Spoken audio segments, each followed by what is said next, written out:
Hello and welcome to 5 Minute Math. Today we are working with the TEKS tool strip diagram, focusing on part-whole relationships with a problem related to TEKS 4.5a, and we will solve it in 5 minutes or less.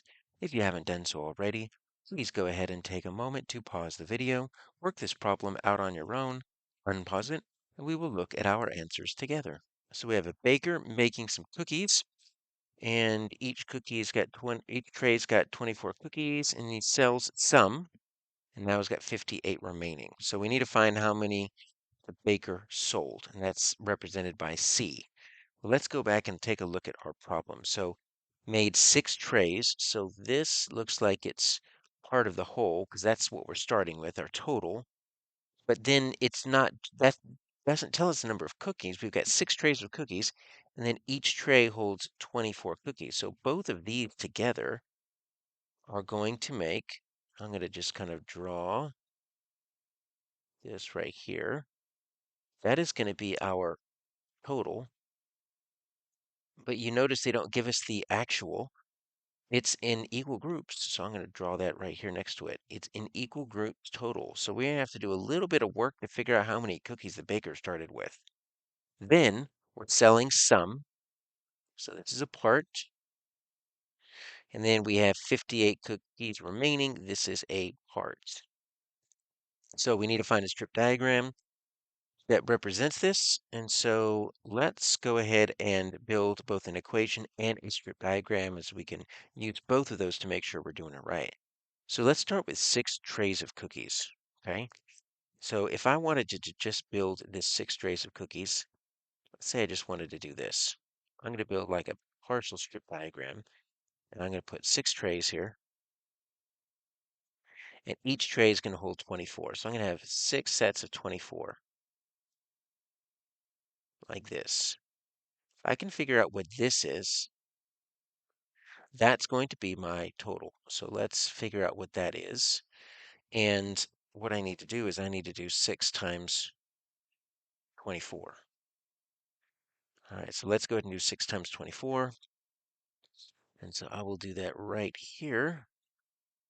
So 6 times 24. I'm going to go ahead and flip that, do 24 times 6, 2 by 1, a little bit easier. So that's going to be 24. And then 6 times 2 is 12. Add the 2 is 14. All right, so 144. So rather than just saying a baker has 144 cookies, they made us do a little bit of work. A baker has 6 trays of 24 cookies each. They're equal group, so 6 times 24 gets us 144. Now, what am I doing? So I'm going to go ahead and build another strip diagram underneath here. And I'm going to include this 144. But I just showed you where I got that 144 from. It came from the 6 trays of 24. Selling some, don't know what that is. And the sum is going to be C, right?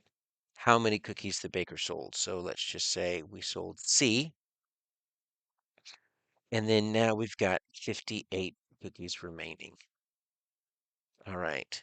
And so what we could do if we want to find C, well, we can take our total, that's 6 times 24, right? And then we would subtract that 58, and that would get us C. And we know that this right here is 144. So really, once we figure out what the 144 is, we subtract the amount that's remaining, and that's going to give you that part that you're looking for to see how many is sold. So let's look at our strip diagrams.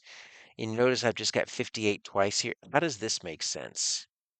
It doesn't make any sense. How could 58 be the total and the part unless this would have to be 0, unless you didn't sell any? Because 58 can't be broken up into 58 and something else other than 0, but we don't need that. This also doesn't make any sense. Look, how is my total 6 and my part is 58? Not going to work. Now I've got C once again as my part and C as a total. So it can't be both a part and a total. Doesn't make any sense. Look at D. We finally have the 144, but notice it does not include the 6 or the 24. So we need to first figure out what that 6 and 24 is. Then I've got my 58 and C. My answer is D.